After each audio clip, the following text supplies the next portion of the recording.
नमस्कार. एस जीवन मराठी न्यूज चॅनलमध्ये आपलं सर्वांचं स्वागत आहे.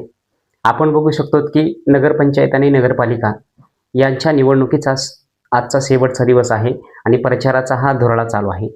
आपण बघू शकतो की कळंब शहरामध्ये धाराशिवचे खासदार ओमराजे निंबाळकर यांनी काल एक सभा घेतली आणि त्या सभेमध्ये जे एक त्यांनी वाक्य घेतलं त्यामुळं तो व्हिडिओ पूर्णपणे महाराष्ट्रामध्ये व्हायरल होत आहे. महाराष्ट्र राज्याचे उपमुख्यमंत्री एकनाथ शिंदे यांनी जवळपास 1-2 सभेमध्ये ज्या पद्धतीनं मंत्री उदय सामंत यांना फोन करून त्या ठिकाणच्या नगरपरिषद किंवा नगरपालिका या ठिकाणच्या जी काही अडीअडचणी असतील का याच्यासाठी त्यांनी फोन करून तिथल्या लोकांना कशा पद्धतीनं आश्वासन दिलेलं आहे आणि त्याचीच मिमिक्री म्हणून खासदार ओमराजे निंबाळकर यांनी कळंब शहरामध्ये एक सभा झाली आणि त्या सभेमध्ये त्यांनी तो किस्सा सांगितला आणि त्याच्यामुळं जे बसलेले मतदार बंधू आहेत का यांच्यामध्ये एकच हास्या पिकलेला आहे ते आपण पाहू शकतो. मी बघतोय आता पुढाऱ्याचं सगळ्याच भाषण ऐकतोय, बरीच भाषण ऐकली मी, सांगितली गेली.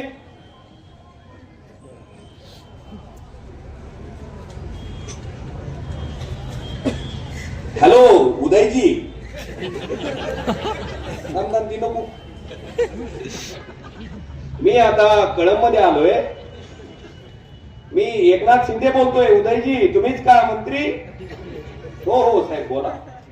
मी आता कळंब मध्ये आलोय आणि कळंबच्या लोकांची एक समस्या आहे. इथलं एक हलगड दूध देत नाही. तर ह्या हलगडाचं दूध कृपा करून तेवढं काढून द्या. मग कधी होईल का? लगेच मंत्र्यांनी सांगायचं काय काळजी करू नका साहेब, एक सर्वी भरून दूध मी 2 दिवसात आणून देतो. कशाला हा नवा आम्हाला पद्धत आहे. काय बी आलं की हॅलो. जी काम करायचंय ज्या पदावर बसवलंय पुन्हा ती तिजोरीच्या चाव्याला तर लय अवघड आहे. शेठ एक म्हणी माझ्या माणसाला काट मारली तर तुमच्या निधीला तुझ्या गावाबाच्या घरचा आहे. निधी कुणाचा आहे? दुसरं म्हणतंय तिजोरीच्या चाव्या तुमच्याकडे असल्या तरी तिजोरीचा मालक कोण आहे? आमचा आहे. तिसरं म्हणतंय चाव्या तुमच्याकडे असला मालक तुमच्याकडे असला तरी मधला माल आमचा आहे. म्हणजे ह्या महायुतीच्या तिन्ही महाभागाला कशाचं पडलंय? तिजोरी मालन चावी. आणि ही इकडं उतरत इकडं. यांचं कुणाला पडलेलं बघायचं बी नाही.